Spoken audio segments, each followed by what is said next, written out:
All right, man, that's a heck of a job, man. Really proud of you guys. Really proud of you guys, man. Just find a way to win, huh? Just find a way to win, man. Find a way to win.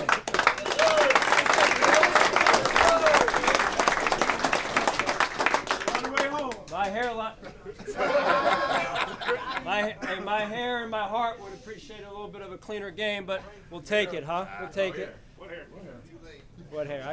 More than you think. More than you think. Hey, no, I'm super proud of you guys, man. We talk all season about this being one of our goals, right? Leadership did a great job. Coaches did a great job, man. The staff, great job. Great for our organization, man. 3 of these in a row. It's a heck of a job. That's hard to do. Give yourself a round of applause.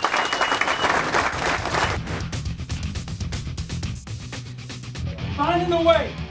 Finding a way every week. Hamilton Buffalo Bills. Yeah. No overthinking, right? Go play some ball. Go play some football. It's an exciting time to be a Buffalo Bill and a fan of the Buffalo Bills.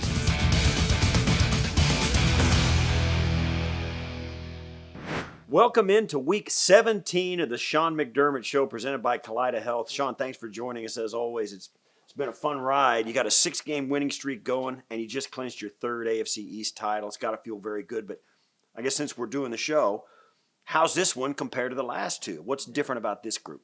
Well, I just think that anytime you can accomplish it one time, it's an accomplishment, and now doing it 3 years in a row says a lot about our group. Yeah, in this game in particular, you had a season-high 254 rushing, 8 yards a carry, right? Devin had 106, James Cook had 99, both had a touchdown. How great was it to see your team put that run game together, particularly this late in the season on the threshold of the playoffs? Yeah, it's big. When you can be a two-dimensional offense, Steve, as you know, it's just so much harder to defend. And being able to control the line of scrimmage like we did and run the ball like we did, to your point, I think that goes a long way, especially down the stretch here. Yeah, so you get a 22-point win. Josh only throws it 26 times, 172 yards, a couple of touchdowns. He threw 2 interceptions, which is an issue, as always. Rushed for 41 yards and a TD. And he said, Josh said in postgame, we found a way to get it done. They're not all pretty. We could say that we didn't play great, but at the end of the day, we had over 400 yards of offense. And he's right. When your run game clicking like it is you okay with the way Josh led the team on the offense? Yeah, I mean, no one wants to see the turnovers. And so we've got to get that out of our game. We're making it awfully hard on ourselves at times, and we can be so good that we're beating ourselves. So that's a little frustrating. We got to get that out of our game, like I said. But overall, love the way Josh has led our offense this season, and then how he adapted this past week to get it done. Yeah, it's interesting. This game was all about the second half for the Bills. You were trailing 10-6 at half, then you outscored them 29-3 in the second half. Bears only had 88 yards in the second half and 3 points. What was your message to your team? Not only your team, but what about your coaching staff at halftime? Yeah, I really thought that the coaches did a great job with their communication and the adjustments that they made. Defensively, we got off to a little bit of a slow start. They scored on their first drive. The adjustments that the defensive staff made, I thought, were evident throughout the rest of the game based on the defense's performance. Overall, again, found a way to get it done. That's what you got to do down the stretch, on the road, and in tough conditions. Yeah, and their best player, really, Justin Fields. You held him to 11 rushing yards, by far his lowest of the season. They converted only 2 of 12 on their third downs. Ed Oliver, A.J. Epinesa both had a sack, and Milano and Edmonds combined for like 15 tackles. Which of these players made the biggest impact for your defense in shutting down Justin Fields and what he was able to do? Yeah, I thought Matt Milano made a couple great tackles in the open field, especially on some key third downs. But overall, that front seven, you could feel them in the run game as the game wore on, and then also in the pass game. And when you can control, again, the line of scrimmage with your front, that makes life on the back end that much easier. Your punter, Sam Martin, he only punted 3 times in the game, but he averaged 53.7 on the day, 49-yard net. It used to be like the Holy Grail was 40 yards, right? He had a 49-yard net day, 62-yard punt in the fourth quarter that flipped the field from your own 17 to their 21. Talk about how important that may be in the coming weeks with the playoffs. Yeah, well, I've told Sam since he arrived here, my average in high school as a punter was 38. So he's got to be better than 38 or else I'm getting in there. No, he's done a fantastic job. He really has since the day he arrived. And I think he's playing a little bit with a chip on his shoulder, with what unfolded in Denver perhaps. And we're happy to have him here, and he's done a great job. And his rapport with Reed and with T. Bass, has been really fun to watch. Good stuff, Coach. We're going to catch up with you later in the show and get your thoughts on what's going to take to beat the Bengals in Cincinnati on Monday Night Football. Stay with us. The Game Plan is presented by Energy Mark. Trust Energy Mark for renewable energy supply. Coming up, Eric Wood breaks down the game tape from the win over the Bears in Chopping Wood. Plus, defensive end Shaq Lawson is mic'd up in the win in Chicago. Chopping Wood is presented by St. Bonaventure University, an official education partner of the Buffalo Bills. Welcome back to the Sean McDermott Show, and it's time now to take a look back at the tape from the Bills' convincing win over the Bears. The weather seemed to change the way the Bills' offense looked a little bit. What did you see in this game? Yeah, the Bills really got their run game going in this one, and you need that in these cold temperature games. With the wind going, it was going to be tough to throw the football. I also love that they got it going with James Cook and Devin Singletary. Both of those players had touchdown runs of over 20 yards. Josh Allen added one as well. Well, let's start with James Cook's 24-yarder. He had it in the first quarter, and it set up a Gabe Davis touchdown. What did you see here? After he had one long run called back because of a hold, the Bills are sitting at 1st and 20, a great time to run a draw play. So they run a draw here to James Cook. Roger Saffold, I want you to watch him. He's going to have a block on the defensive tackle, and then he's going to get up to the second level, and he's going to put down the safety on the play. That's great athleticism from the former Pro Bowl guard and Roger Saffold. Ryan Bates in the middle getting a great block as well, and James Cook showing off his speed, playing at a really high tempo throughout this game, hits the hole and goes and picks up the first down. Okay, so let's fast forward to the second half, and Devin Singletary rips off a 33-yard touchdown. This gave the Bills their first lead of the game. What did the offensive line do to spring him on this one? So this is an interesting concept that you can only run with really athletic tackles. Rarely do you see tackles that can pull like the Bills tackles can, and Deion Dawkins and Spencer Brown. Here, Spencer Brown, the right tackle, is going to pull around to the left. He's going to have a great lead block in the hole.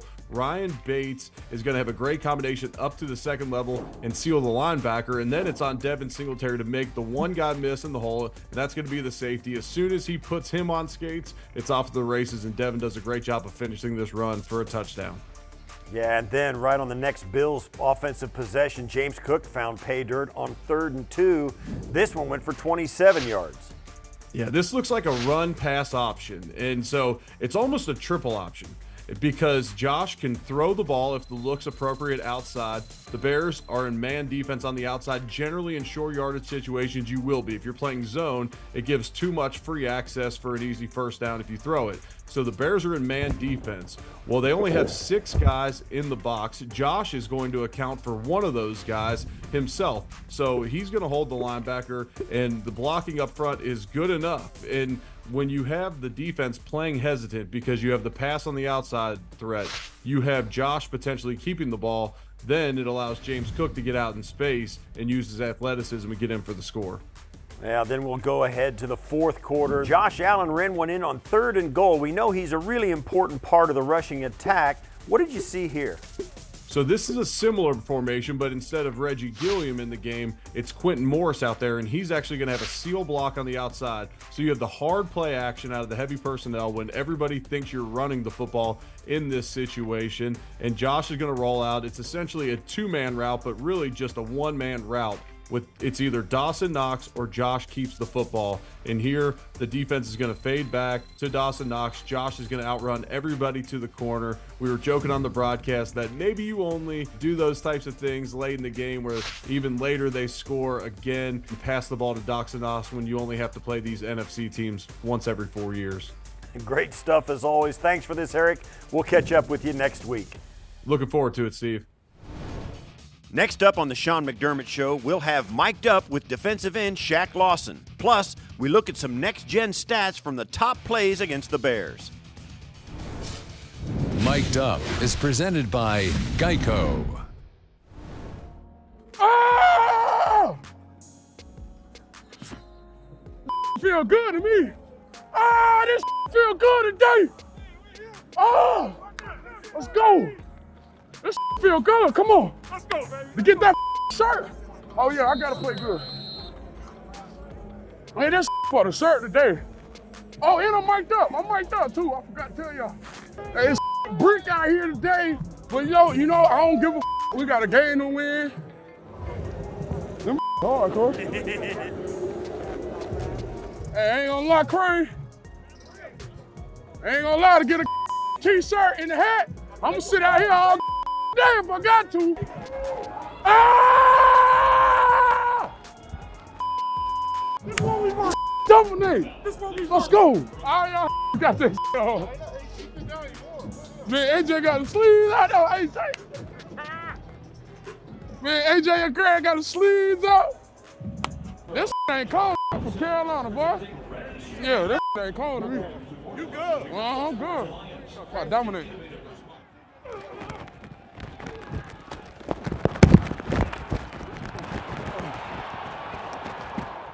Hey, they're running it.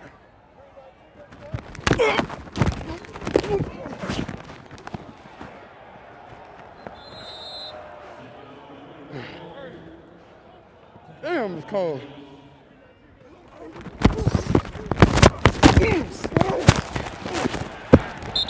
All right, now. All right. What dog? King got TFL.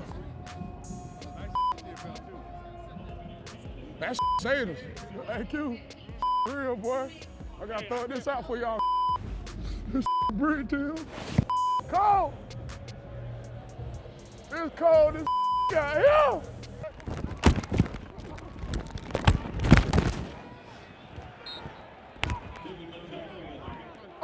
My dog, what's up? I ain't never cold. I ain't never cold. I ain't never cold. If you put me in the jungle, I ain't never cold. I pull up in Chicago with a lot of snows. Yeah, it's never cold. And I don't got no sleeves on, cause I ain't never cold. Hey, that don't work, cuz. On that heat. Okay, Jimbo. Jimbo, running that. Oh, look at that grinch. That a little scary as hell, don't he? Get up in here. This don't work. This one don't work, bro. Surround it, bro. You gotta surround it. Yeah, come on. Once you surround it, yeah, get hot. Man, cold, funny.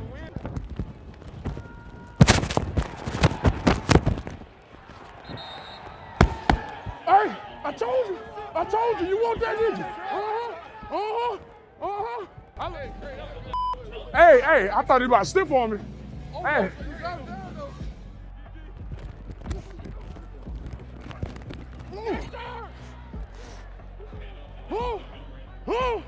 Come on. Oh! What the hell? Oh! He's like, hey, you should have hit that on his sack. Hey, you gotta hit that net. Bro, you gotta hit that, bro. You is all I want this Christmas is you. I know you ready to go inside, ain't you? I said it's cold as hell out here. Hey, what's our Russia's game though? Worst? This the Russia's game? All three of mine, no. Oh. This is my third worst, but all three of my bad ones are on this field. For real? No Green Bay, no Buffalo, no Kansas City. They're all here. Damn. They're all around 8 degrees and windy. It's always windy here. Gang, white up. You know what I mean? Man, Nate, what's up? What's up, bro? Good to see you, man. Yeah, you too, buddy. Love you, bro. Me too. Coach loves you, man. I've been looking for this. Since I left, I got one now. Let's go. Finally got a shirt. Ah! Coming up, we'll take a look at next-gen stats on Sportsology. And later on, Coach previews the Monday night matchup in Cincinnati with the Bengals. Sportsology is presented by ECMC. ECMC, bringing hope and healing to Western New York. Snap to Josh, under center, fakes a handoff, back to throw, fires to the end zone, man wide open, caught, touchdown, Gabe Davis, touchdown Buffalo. They can tie it up with the extra point.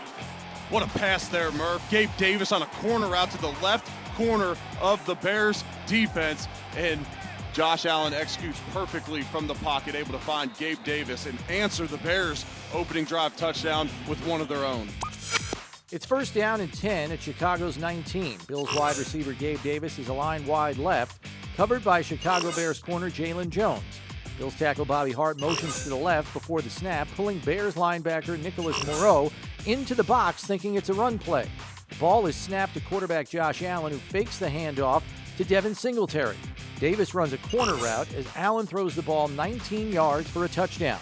Davis was the second fastest receiver, running 15.55 miles per hour at the time of the reception. Davis also accelerated the fastest with an increase of 2.75 miles per hour. Allen had 3.84 seconds to throw, and the play had a completion probability of just 48.3%. James Cook in the backfield with Josh, who goes shotgun on first down. The snap. Allen looks to his right. Steps up, going to keep it and run with it. At the 40-yard line, and he goes face first at the right around midfield, brought down at the 48. He just scrambled for 14 yards. Al-Quadin Muhammad made the stop for Chicago. It's first down and 10 from Buffalo's 34-yard line. Running back James Cook is in the backfield with 3 receivers and a tight end at the line of scrimmage. The ball is snapped to Josh Allen as Bill center Ryan Bates and guard Roger Saffold block to make a hole for Allen to run through, gaining 15 yards up the middle and a first down. Allen ran the fastest at 16.32 miles per hour and was expected to rush for only 7 yards on the play. Prior to the snap, the first down percentage was only 32.7% as Allen accelerated the second fastest at 3.12 miles per hour. With this week's Sportsology, I'm Chris Brown. Still to come on the Sean McDermott Show, Chris Brown and I go inside Monday night's game against the Bengals, and Coach tells us what it will take to improve to 13-3. Game Preview is presented by Independent Health. You deserve the red shirt treatment.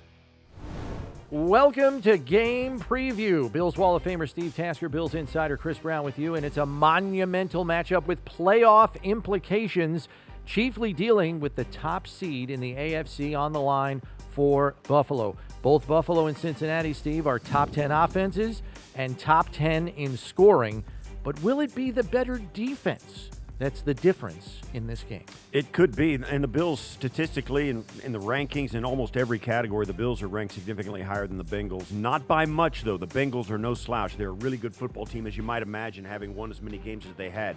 I will say this. If you're looking at the big picture, the Bills have played a more difficult schedule. You can say this, too. The Bengals played the AFC East, the Bills being the last game in that division that they have to play. The Bills won that division. The Bengals played pretty well against that division, too. The only really shining star that both these teams have is both of them have beaten Kansas City. So they have the ability to keep a big play offense off the board and to make you grind it out on the ground. Other than that, they're playing the Atlantas, the Carolinas, the Tampa Bays of the world, and the Saints of the world as well. Their schedule was not as rough as the Bills has been.